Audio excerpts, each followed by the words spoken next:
Hi, I'm Amanda. And I'm Lindsay. This podcast is a place to share weird stories, ask strange questions, and maybe get to the bottom of some of life's most bizarre mysteries. But probably not. Right. This is not an educational podcast unless you educate us. What is that? Oh, it's doing that thing again. It stresses me. I know. I got so excited that we were recording that. That's so funny. And it's still happening. How do I turn off? Did you get that recorded, that sound? Oh, yeah. I think so. Yes. Okay. Oh, we got so excited. We thought the aliens were coming. We're recording in the car. Yep, in our mobile recording studio. Start out with a deep sigh. Heavy sigh. It's Man, been a week. For starters, I didn't even know what day it was. Amanda called me about 25 minutes ago, and she's like, "Are you coming?" And I'm like, well, "To do what?" Because my days are all off. I thought today was Monday. We always record on Tuesday nights, but I was in Arizona for the last 4 days and lost track of time and space. So, but yeah, so you have a lot going I'm really on, tired. too. I've had a horrible week. Just horrible. Ooh. Just like the stars are against me kind of week. Man, it was a full moon. Yeah, that could be part of it. I don't know. But I just feel like everybody's mad at me and my car's broken. That's right. Where are we at with that? So my car broke down and they quoted me at the shop $10,600. Just get a new car. Yeah, that's probably what, I mean, maybe. Or not a new car, but you know what I mean. New to you car. Yeah. If you need somebody, plug for my cousin Steven. What's your cousin Steven do? He sells cars? He sells cars. Yeah, Oh. he's at the GMC Puyallup. Oh, okay. He'd take really good care of you. Well, if you're looking for a car, everybody. That doesn't work. Puyallup. Oh, I thought No, you meant not my car.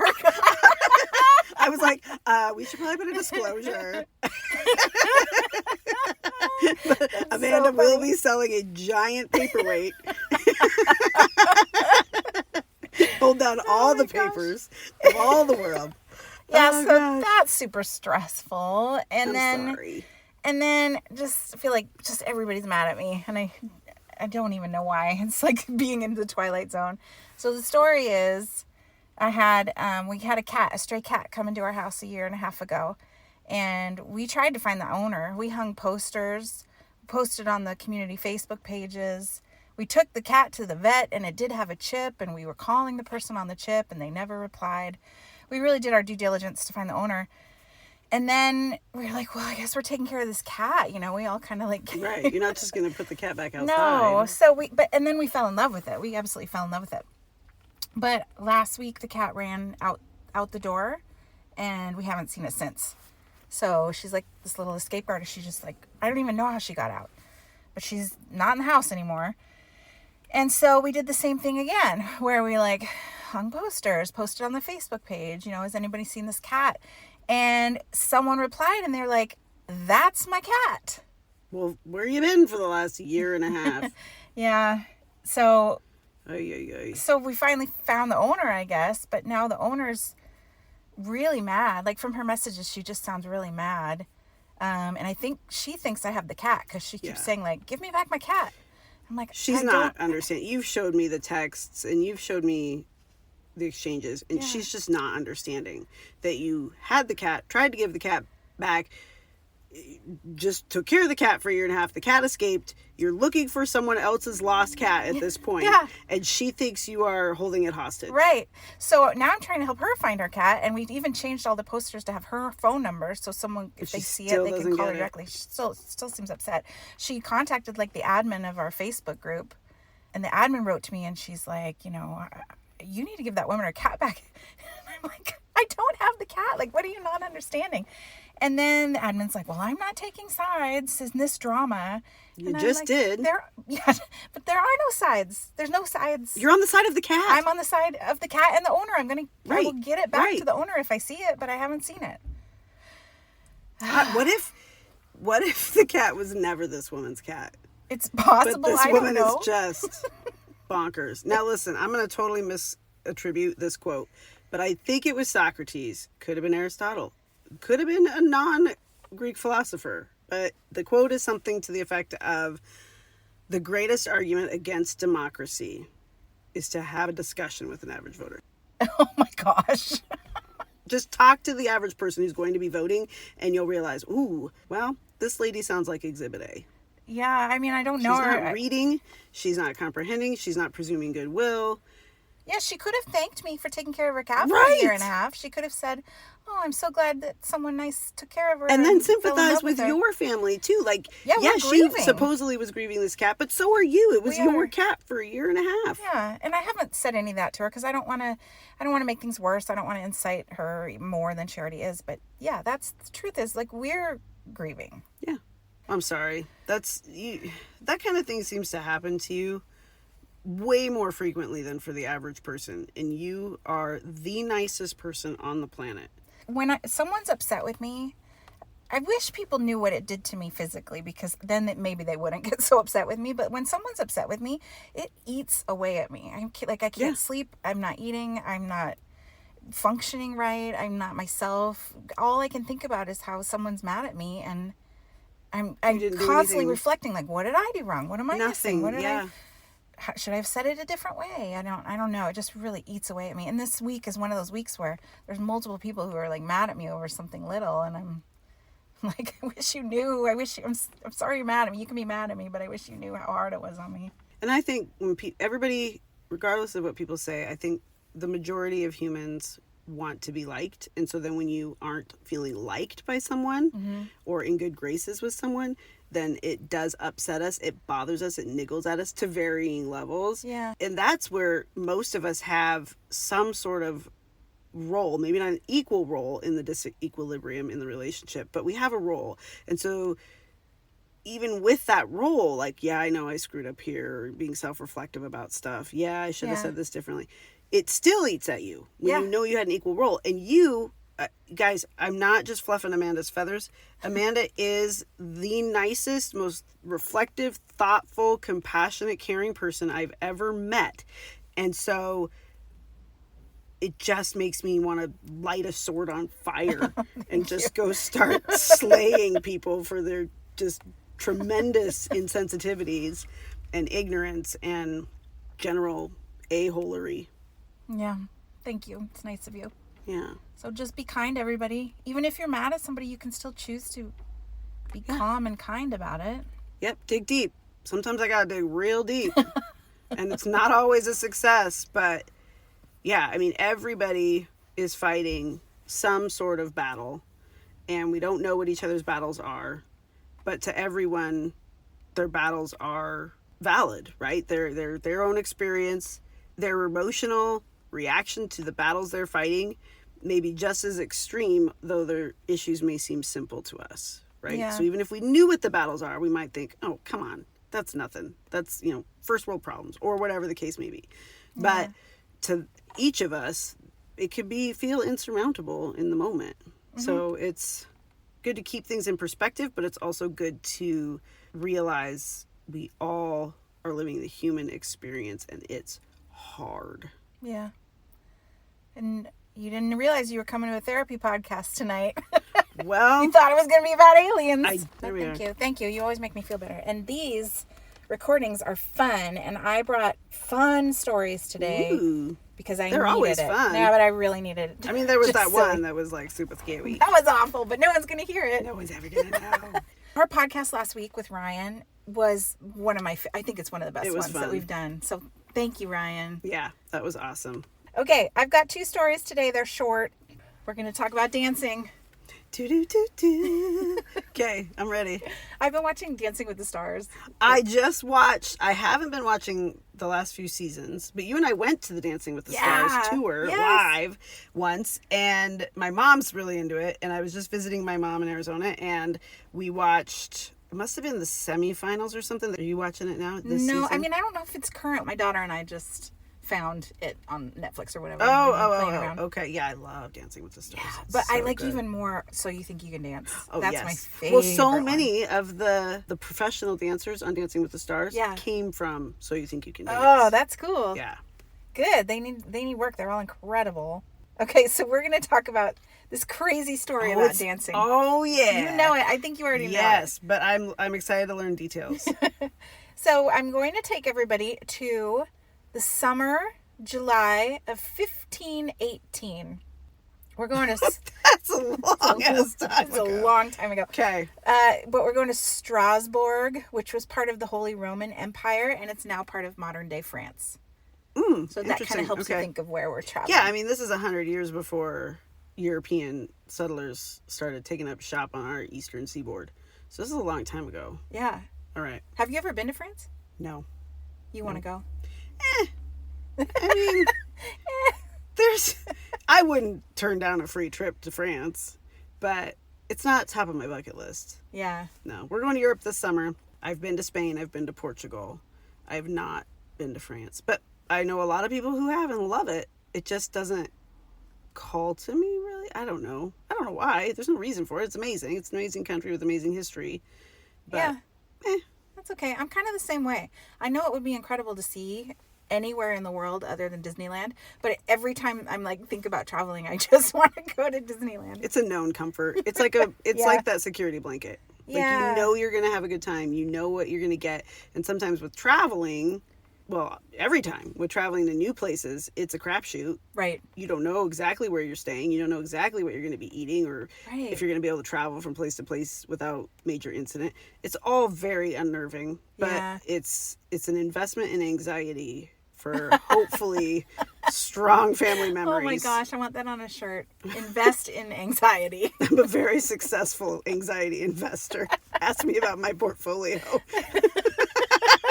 I love it. Okay, so this story is about a woman named Frau Troffea. Can you spell the last name for me? Yes, Troffea. Troffea. It also sounds like something that would come in a box of chocolates. Yes, it does. The Frau Troffea. Oh, delicious. It's got caramel in it, some nuts. What was that? There was a movie where like Frau Bruja was from. Oh. Well, there's it. Wait. It was with was it Gene Madeline? Wilder? Wasn't it with Gene Wilder and and yes. Gar? It's Young Frankenstein. Young Frankenstein. Such a good movie. Anyway, this is Frau Troffea. Okay. Frau Troffea starts dancing in the middle of the street. Okay. And when she in just 1519, in 15, she's married because she's a Frau, not a Fraulein. So this is not becoming of a married woman at this time, I would imagine. I don't know. I wonder what her husband thinks. But also, even now, in 2024, if a woman is dancing in the middle of the streets, we immediately presume mental illness, drugs. Yeah.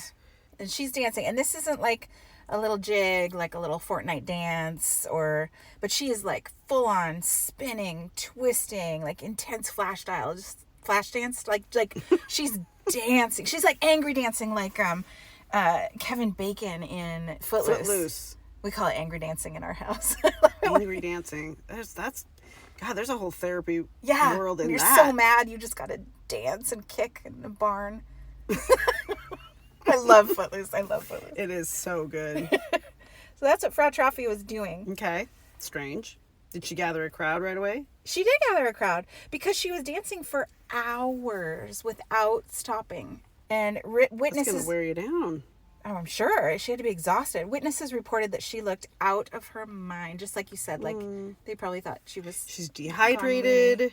And then she's going to get dehydrated. She's not going to have the caloric needs that she is burning. Yes. So that's going to make you look even weirder. Yeah, she's probably like covered in sweat. Oh, she's probably just a mess after 4 hours. Yikes. I don't know. But how do you let someone do that for 4 hours before you like tap them on the shoulder like, excuse me, you seem to be distressed. Maybe people did. And she just like... Whirling dervished right through them. I don't know. She's like, tap dance, jazz hands, back jazz hands.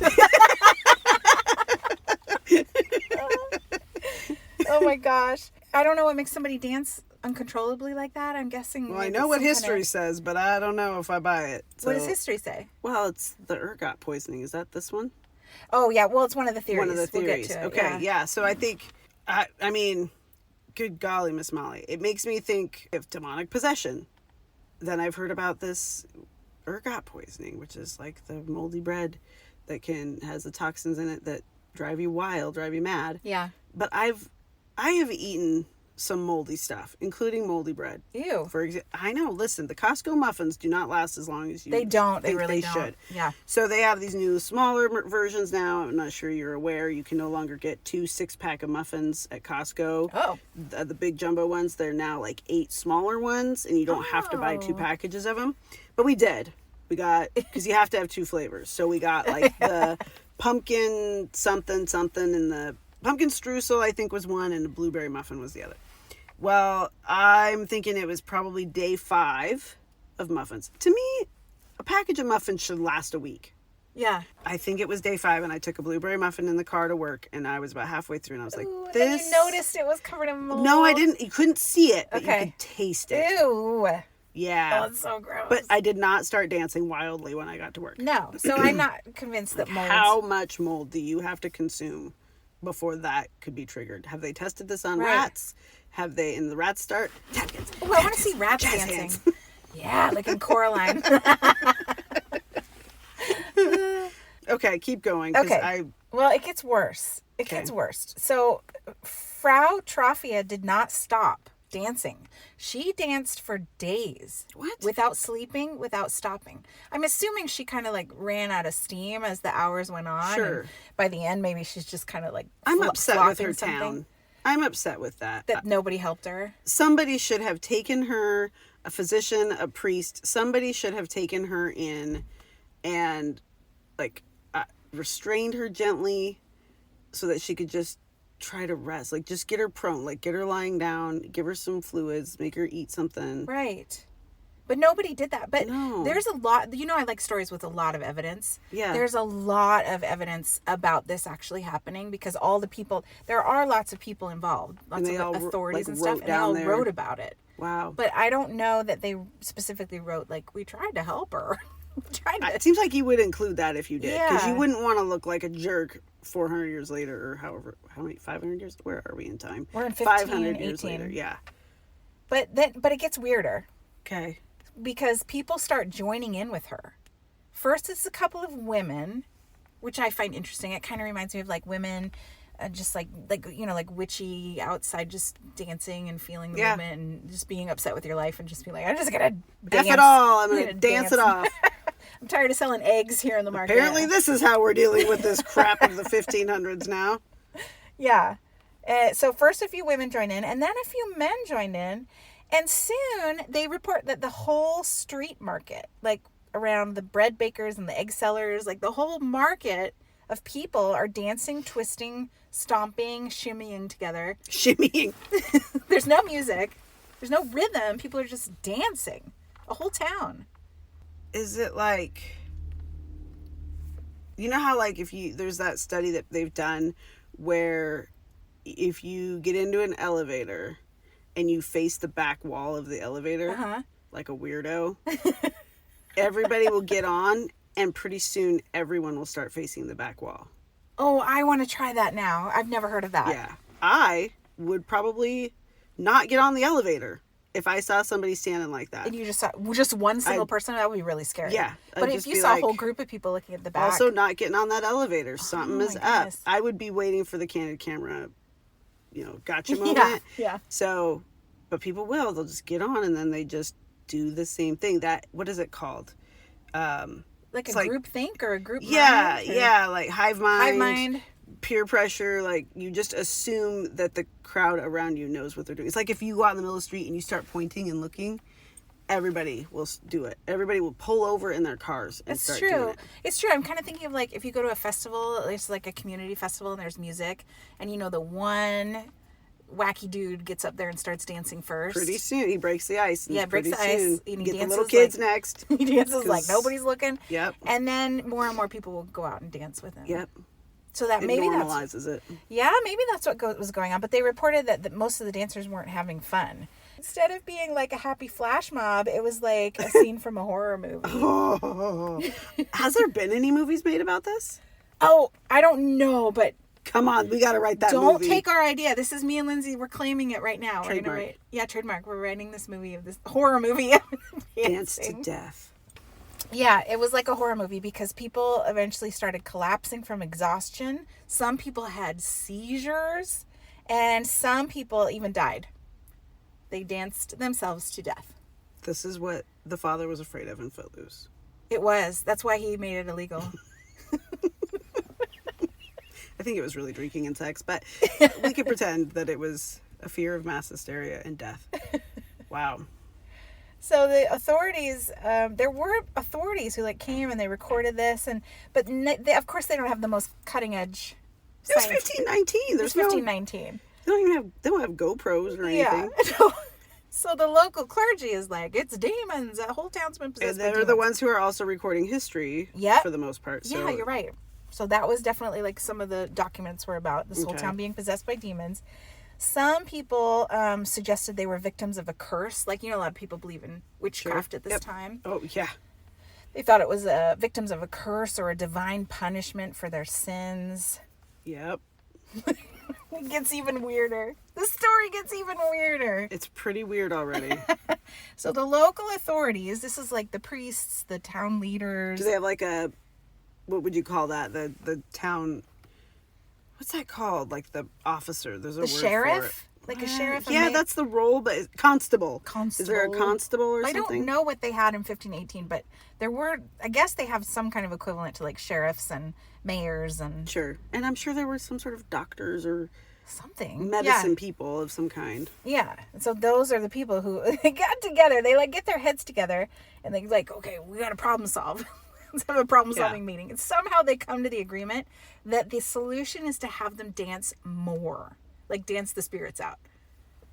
Dance the evil out.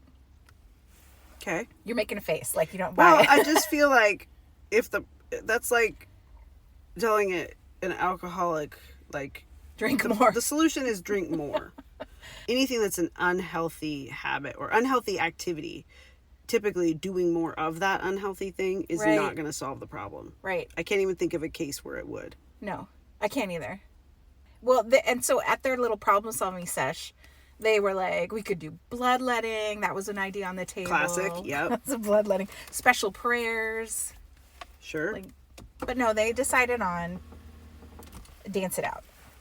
Okay. Dance it out. So they bring in a piper. Make that's what they did, Lindsay. Stop it. Yes, they hired professional dancers, trained performers. They're like whoever's performing around the area, and they danced a long time because they had time to go travel by caravan. Yeah, they had time to go find professional dancers and bring them to this. I mean, this was like a week-long party in the street. What they need is choreo. That's what they need. Get in the professionals. If only we could just sync them up like chorus line style. They might still die, but at least it would look cool. I love it. So they led the afflicted in even more dancing. And because they thought that they could sweat out the curse or sweat out the demons. Or die. That doesn't make any sense. So many of our stories, I'm like, I'm not the smartest person in the room. And I know this is illogical in so many ways. I don't know. What would you do? You if, as a woman in 1518, I'm sure you didn't go to school. You couldn't read. I'm assuming these priests and leaders did. Don't you think they should know better? I guess. I don't know what get. Maybe they saw it as an opportunity. I mean, here's where my mind's at. Maybe they saw it as an opportunity to get rid of some women. Maybe they thought they were witches and they were like, let's let them just.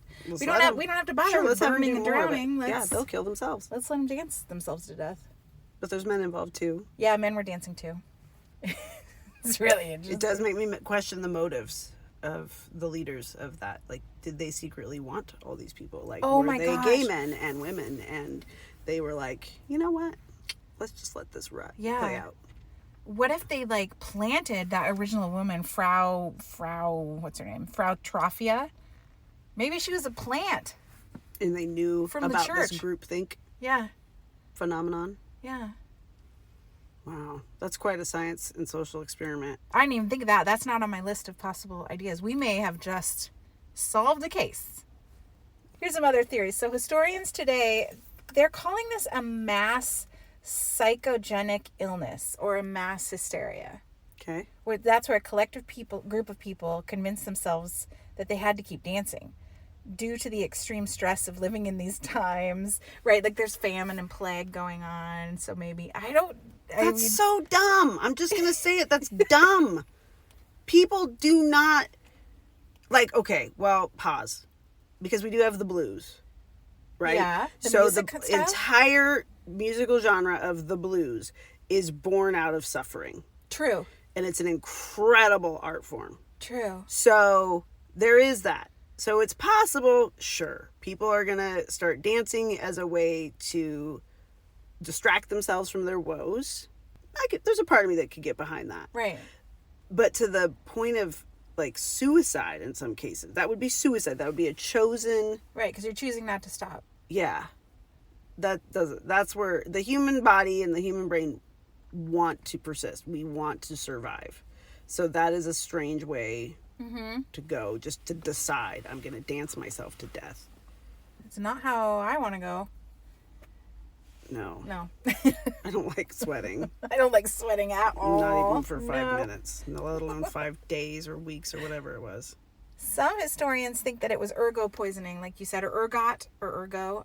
I don't know how you say it, but it has a T at the end. Well, there's like ergo. I think it's ergot.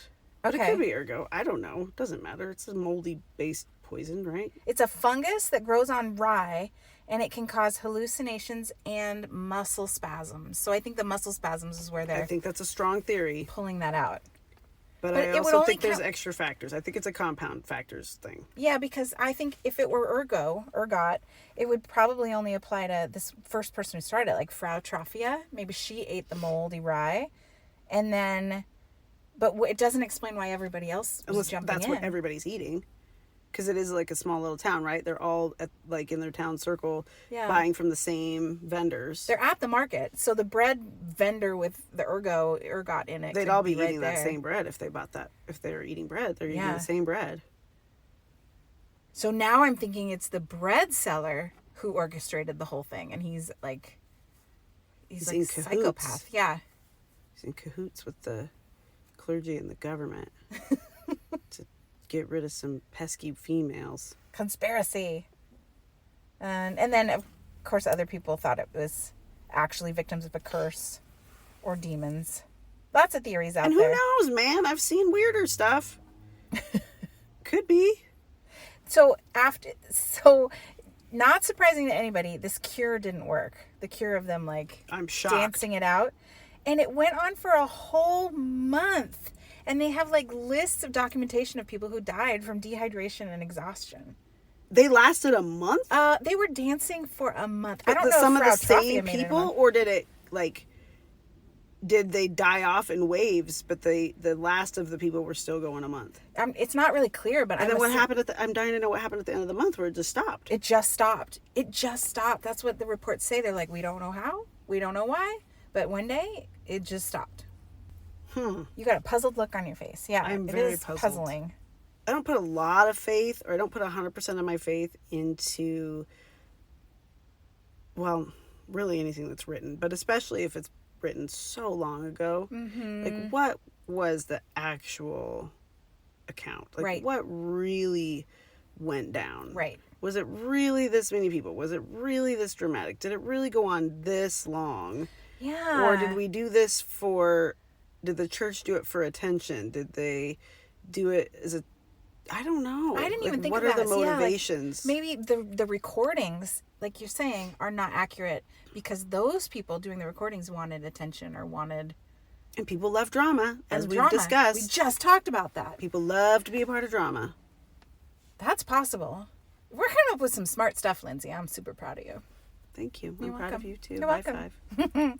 five. So this was all documented in things like, there was a guy named Jost Ammon who was kind of like the town historian. That's a great name. Jost Ammon. He wrote the Chronicles of the City of Strasbourg.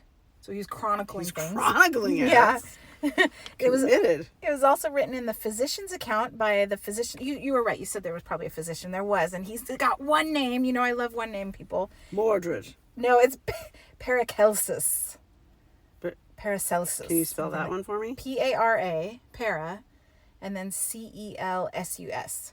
Paracelsus. Paracelsus. Huh. It was in the Strasbourg City Records. It was in religious documents by the clergy.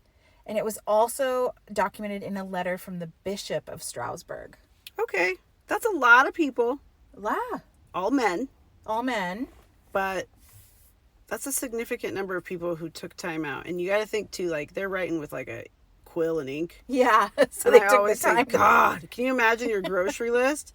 Ugh. Just go and impulse shop. Like, I'm not writing it down with a quill and ink. So that takes...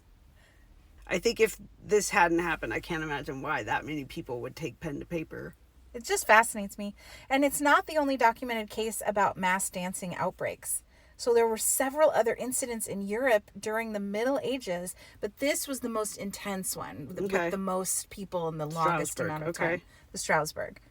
But it's happened in other places, so... Well, and this is why we need the FDA. Somebody needs to be checking that bread. Yes. Smells funny, looks funny, it's got Don't a little eat green in it. Stop it. Stop eat. I'd be like, what? I'm not having what she's having. Whatever that lady has eaten or drank in the last 48 hours, everybody, I don't want any of that. Let's eat out. Let's go somewhere else. Let's go to the next town over. I like your idea that it could be a whole social experiment too. Like, do you have that friend? Like, everybody's got that friend who's just kind of like, I'm going to try this. Let's see what happens. Mm-hmm. The boundary pusher. the pot stirrer. Yeah. Yep. Yeah. Sometimes I am that person. Sometimes you are. Well, thank you. That was. But it wouldn't be me in this case because, like I said, I don't like to sweating. sweat. Nope. Ugh. I'm gonna start a mass hysteria of people eating Oreos And napping. and napping. The napping hysteria of 2024. Yeah. That sounds awesome. It sounds great, doesn't it? I would eat moldy bread for that. If you could guarantee me those symptoms, I'm in. So I'll sign a waiver. Yeah. If I'm just laying there covered in like Oreos, having a wonderful sleep in the middle of the street, don't you think? Like, I could see other people being like, "Oh, that looks really nice." That looks really nice. I'm gonna join in. It's the part with the Oreos all over you that's killing me. Oh, but time for quick advertisement for frozen, thin mint Oreos. Oh, So, and I don't mean like Girl Scout Thin Mint. I mean like, you know, there's the mint Oreos with the green filling. Yeah. And you know, there's Oreo Thins where they're thinner. The wafers are much thinner. Yeah. So you just eat twice as many. That's how it works for me anyway. But my mom had some in the freezer. And then she gave me a few and she's like, try these. They were frozen mint Oreos, the skinny kind, the thin ones. Yeah. Amazing. Your mom's a genius. So good. Oreos are out of control though. They're making way too many Oreos. All the different. The original Oreo is a perfect I'm waiting cookie. for the jalapeno Oreo. It's a perfect cookie, the original. You don't need to go crazy with all these other. It's a gimmick. It's a thing where like you want to sell it to every single person. So you're going to find a hobby, an interest of somebody's jam, and you're going to just put it out there because somebody's going to like it. Yeah. And then people like a weird thing, a novelty, like Birdie Bot's Every Flavor Bean. Yeah. Nobody likes Birdie Bot's Every Flavor Bean, but you get them because it's a novelty. It's a thing. So like the birthday cake Oreos, I remember one of the first ones, and they had like the confetti sprinkles in them, and that's kind of a novelty. Like get them on somebody's birthday. It's special. It's different. Well, now we've got like peanut butter jelly Oreos, marshmallow fluff and Nutella Oreos. I don't know. There's Everything a lot. you're right. But their R&D department must be so fun. It must be So fun coming up. I think of that with Jelly Belly itself. Like, how do they pack that much flavor that accurately into a bean? I don't know. It's tiny. You're right. They're so tiny. Yes, so and I used to think butter popcorn was as bad as it could get. And I love butter popcorn as an actual snack, like a real butter popcorn. That's my favorite snack. But not the Jelly Belly. I don't want it in a sweet treat. Yeah. No, thank you. Well, I thought that was really bad. Well, then I had Birdie Bot's Every Flavor Bean. Which one? And I gave them, my kids, it wasn't a dirty trick. They knew what these were, and they wanted to try them anyway. So we were in my minivan at the time, and one of them got a vomit flavored one. They did it because it's Harry Potter themed, and I had to, they spit it out. This kid spit it out in their hand. I can't remember which kid it was. Spit it out in their hand. I had to pull over and throw it out the window, get it out of my car, because that little dang bean made my entire car smell like barf. Ew. How do they do that? I don't know how they do. In Harry Potter, go back to all the movies. There's like 8 of them, right? Is there any throwing up in Harry Potter? Because there's just the slugs. Oh yeah, there's the slugs, which but I don't is think that's really throwing disturbing. Throwing up. But there's boogers. I know there's a booger flavored. Yep. Yeah, it's just gross. Like they knew where to stop though. Like for me, the line was at vomit. You should have stopped on this side of vomit. Stop before we make the vomit bean. But they didn't make like diarrhea bean. Gross. Well, no one would know what to compare it to. Yuck. Yeah, that's gross. You're right though. That's why they didn't, because hopefully you wouldn't. That was their line. Yeah. Their line's further than your line. Obviously. I might have even stopped at booger. Blah. Blah. Oh God. But all you need is a group of kindergartners to test that one. Gross. Gross. So that's it. It's over in a month, and nobody interviews the people. Like, what did that feel like? What did that experience? What do you attribute this to? What did you eat that day? That's a good question. I don't. Of course not. We didn't ask the actual people affected by it. Terrible journalism of the 1500s. Yeah, you're right. Not surprising, like, but here's my perspective of what as a I man, saw. I know exactly what happened, even though I had nothing to do with the personal experience. I also know how to solve it. More of the same, please. And all of this was in French. This. That's why they had him dancing. Oui, oui. More. Si. No stopping. It's great French. I also know merde. That's all I know. Okay. And croissant. I think. Yeah, that's where that comes from. Okay. Get you, yeah. Is that in there? Mocha chocolate. That's not French. I know that. But there is, I think it just basically means, do you want to spend the night with me? Yeah. Something like that. And by spend the night, we all know what we mean. All right, we're going to stop the recording here. Class dismissed. And don't open the door.